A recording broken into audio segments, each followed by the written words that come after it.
So let's talk about the Rings of Power and House of the Dragon.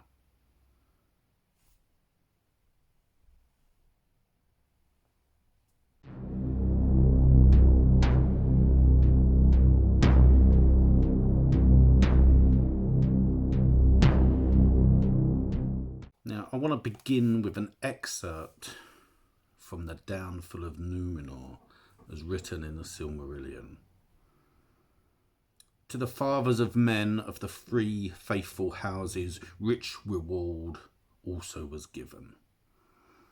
Eonwe came among them and taught them, and they were given wisdom and power and life more enduring than any others of mortal race have possessed.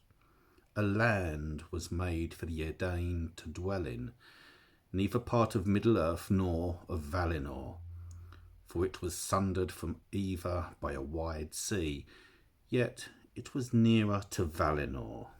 It was raised by Ossé out of the depths of the great water, and it was established by Orlé and enriched by Yavanna. And the Eldar brought thither flowers and fountains out of Tol Eressëi. That land the Valar called Andor, the land of gift, and the star of Elendil shone bright in the west as a token that all was made ready, and as a guide over the sea, and men marvelled to see that silver flame in the paths of the sun. So, 2 episodes of The Rings of Power have now premiered, and we've had a chance to watch it. I'm going to say for now, as a rating, 2 episodes, I'm giving it a 7 out of 10, mainly because it's done that thing which starting series will do, which is it introduces the characters, gives you snippets, hooks to kind of draw you in, or try and draw you in, without sort of showing too much. It's a formula.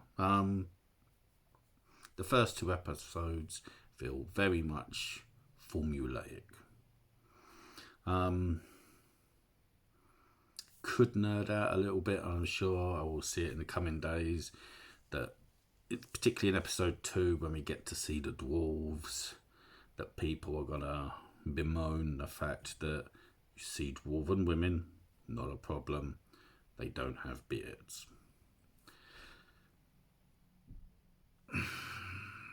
So I could be a nerd and a geek about it and go, brr. But all in all, as a sequence in the second episode, it was quite enjoyable, and like in the Hobbit trilogy and the Lord of the Rings trilogy, we're very much given a humorous aspect to the dwarven culture. It's entertaining.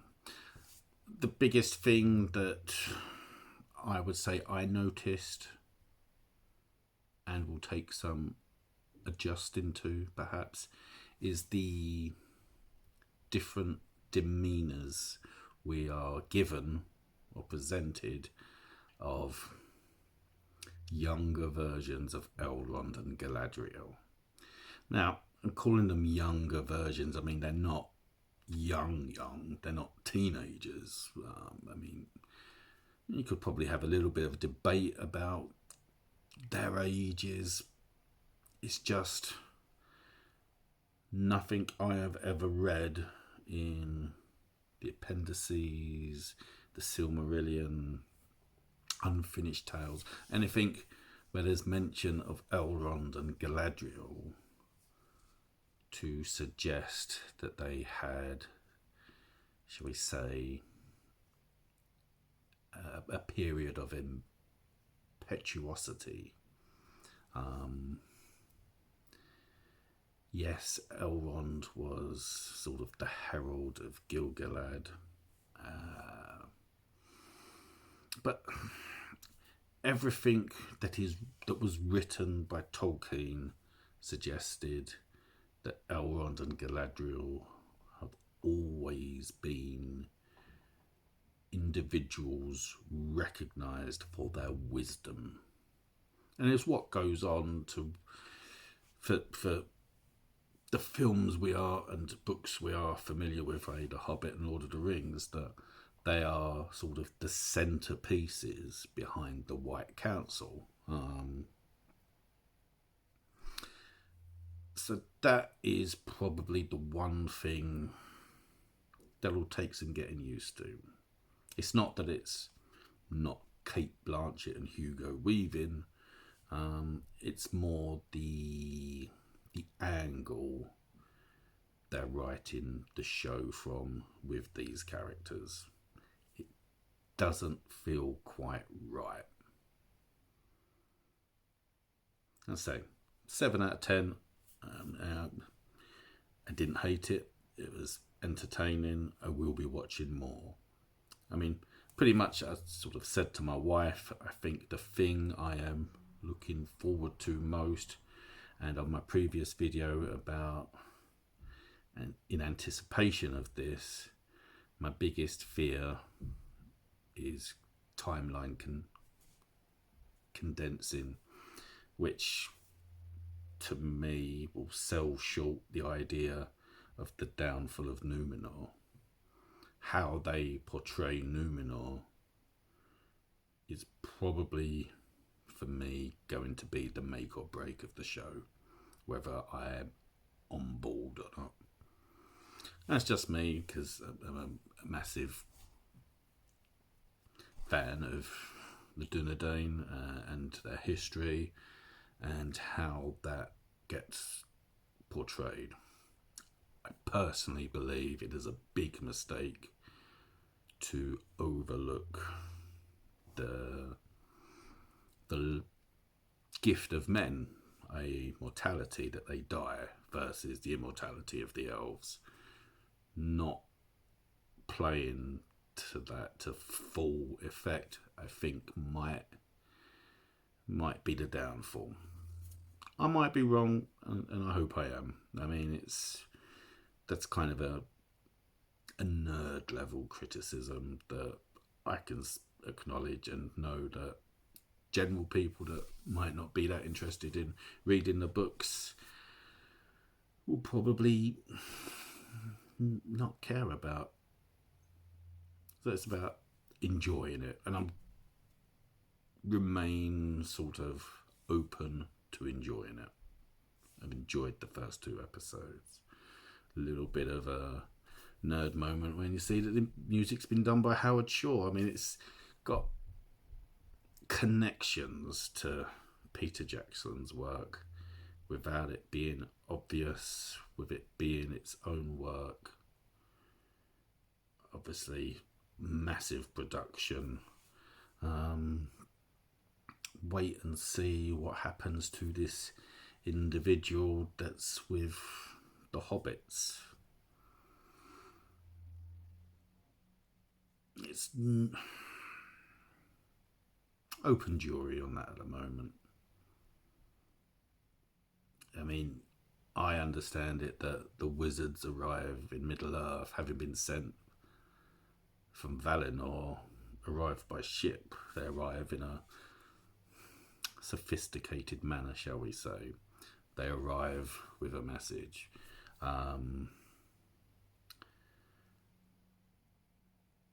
If the figure we're seeing is Gandalf, it would make a lot of sense in many ways.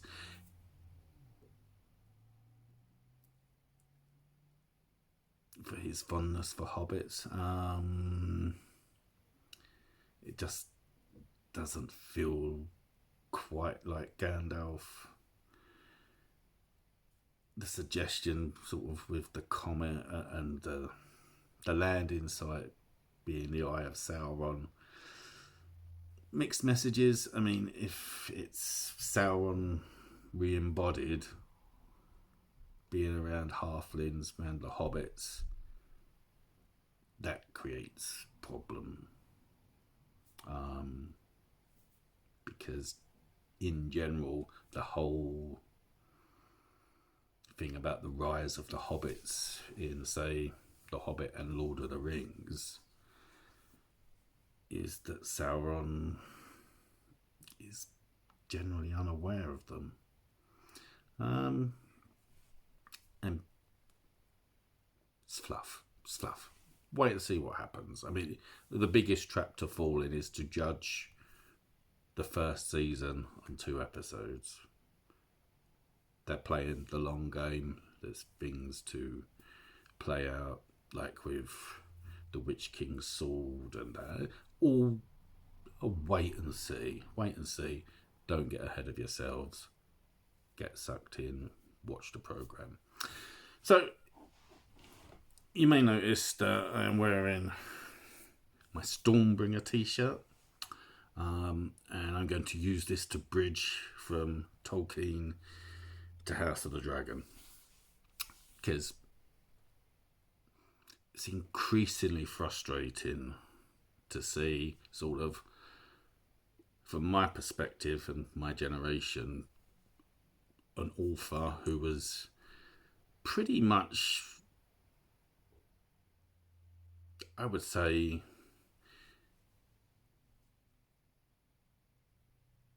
writing fantasy in the wake of The Lord of the Rings in the 60s and 70s, with a massive output of work, influential work, that probably younger generations have got no idea about.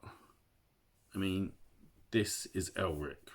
This is his sword, Stormbringer, the Stealer of Souls, and it's very much presented as the opposite to Conan, because Elric is weak, and whereas Conan is a warrior, Elric is a sorcerer, and he relies on Stormbringer in a love-hate relationship to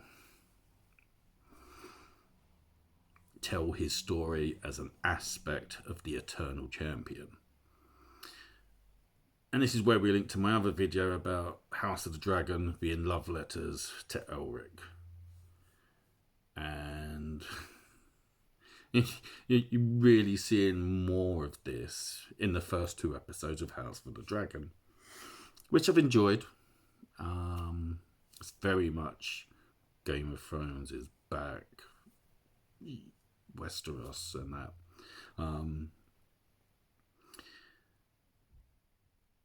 I think the star of the show, and it's interesting that he had a critical part in episode 2, but was very much just in that one scene. Matt Smith as Daemon Targaryen he's had the scenes, especially in the first episode. He really kind of has stolen the show. And looking back into the first episode, I feel like with the time jumps, and we know there's a time jump coming, that there's a feeling that they may have rushed over some critical sort of ground laying of setting up things.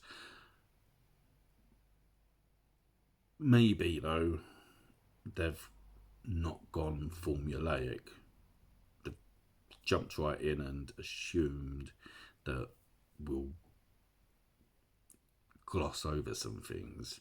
I mean, I would have liked to have seen an episode, at least one episode, with Viserys and his wife Aemma sort of displaying their love for each other and issues with creating an heir before she's killed off. I just felt that would have at least kept the tone down a little and paved the way for sort of a better display of remorse and sort of mourning the loss of his beloved wife, of Rhaenyra's beloved mother. It's probably not in the grand scale of what's probably 10 episodes, important. Just in the first episode, it felt very much that Viserys is a good man in an unfortunate position.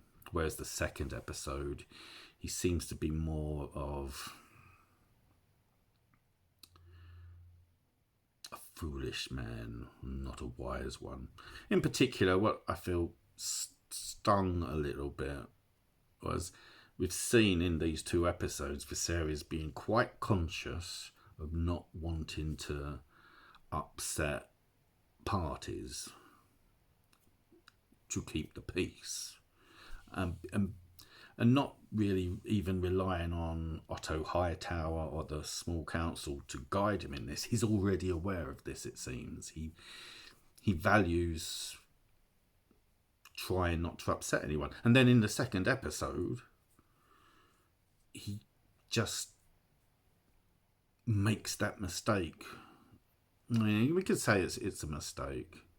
It's almost like he consciously makes a faux pas in his snubbing of House Valerion, which doesn't seem quite right. I mean, maybe it's his grief is letting him not think straight. With his consciousness of the political situations around him, making the decision he makes at the end of the second episode, it just seems he would have had the foresight and empathy to not just drop it as a bombshell on and insult House Valerion.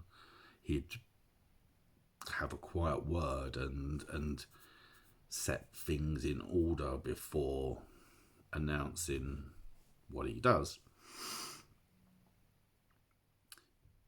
But coming back to a little bit to Michael Moorcock as well, and the Melnibone, Elric, his people, the Dreaming City, the dragons and everything. One of the things that's wasn't expected in House of the Dragon that I'm really liking, especially with the new title sequence, is seeing Viserys and his model of old Valyria before the Doom. And this again is just pitched reminders of the Dreaming City of Imria, and seeing sort of these other fantasy settings taken from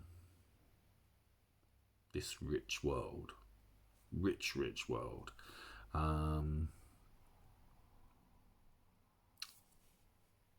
maybe not the right honour being given to it, because it deserves it.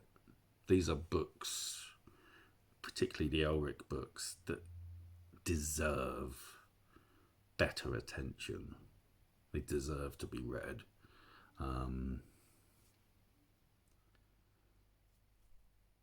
House of the Dragon is borrowing from it heavily. I mean, Daemon feels very much like Yearkun, Elric's cousin. And obviously, for Elric and his cousin, they get involved in a civil war. The parallels are many. And I don't begrudge House of the Dragon having its success. I'm a massive fan of George R.R. Martin's works. I just feel there should be a clear and honest sort of honouring of Michael Moorcock and his works, because he's an immense author. I've written I've read, many of his books. Some of them I've read them and gone, what the hell have I just read? Jerry Cornelius in particular is just a sequence of books where, well, it was the 60s and the 70s. and Michael Moorcock has never been afraid of going outside the bounds of sort of convention, and never been afraid to experiment with a type of storytelling, even if it was a little bit sort of trippy or playing with concepts.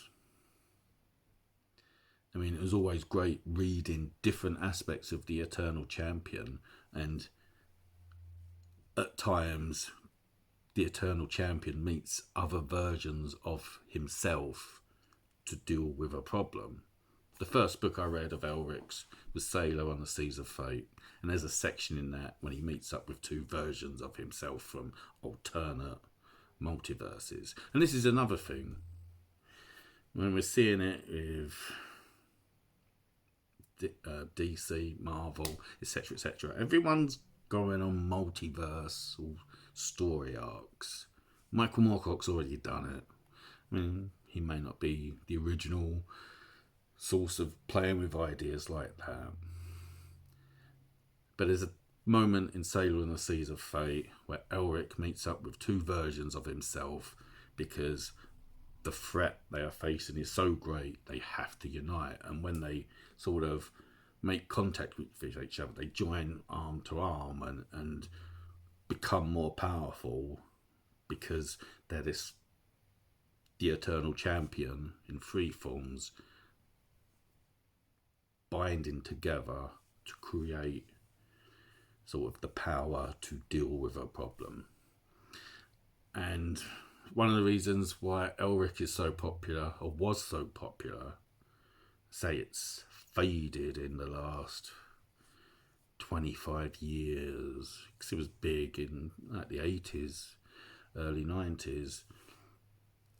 Elric, his world setting as a role-playing game is considered dark fantasy. Elric, I think really for most aspects of the Eternal Champion, their stories are tragic ones. It's not just, here's the hero who saves the day. Why Elric loves and hates Stormbringer is he loves Stormbringer because it's sensual and he relies on it to give him strength to be normal almost. And yet Stormbringer, with its mind of its own, like a jealous lover, has no qualms about taking from Elric's sort of close circle of trusted companions. And it's those things that really set the Elric saga apart from any other.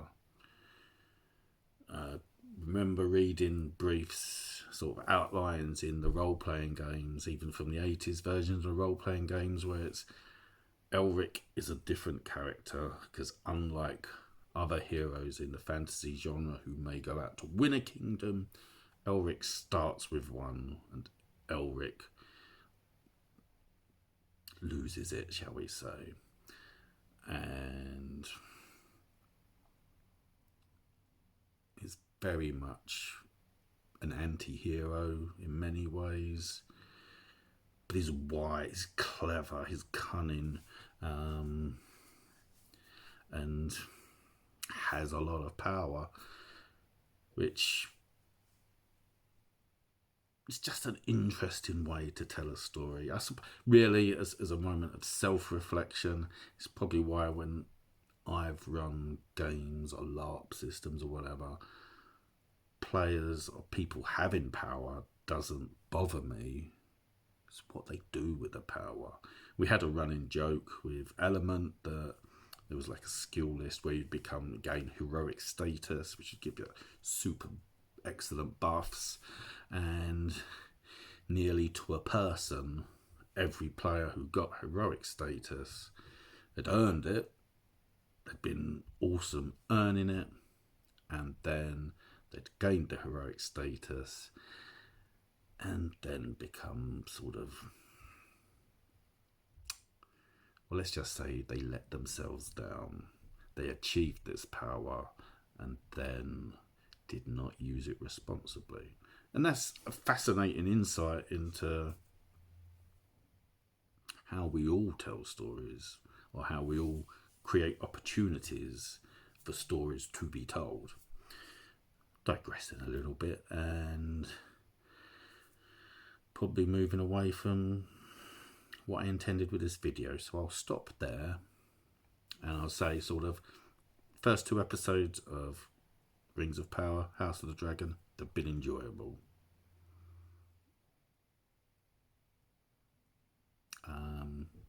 House of the Dragon has probably got an edge to it to Rings of Power.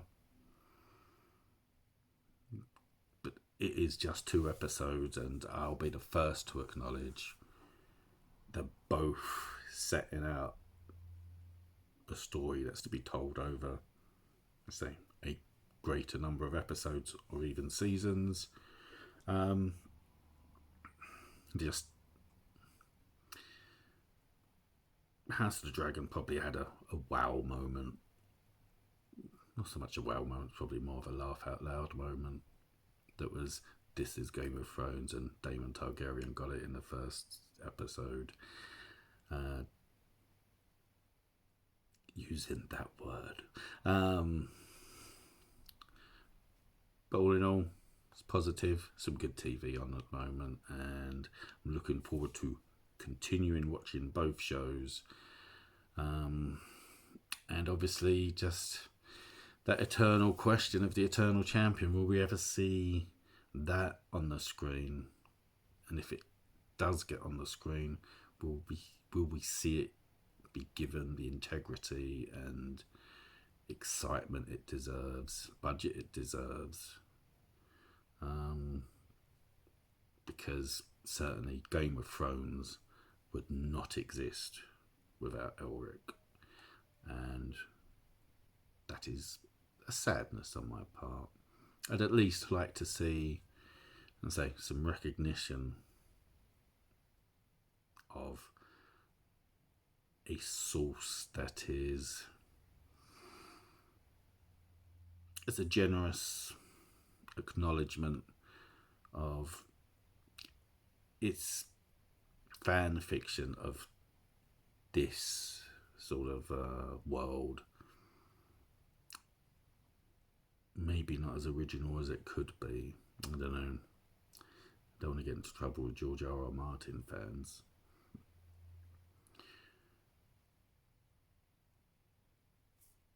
Read Michael Moorcock.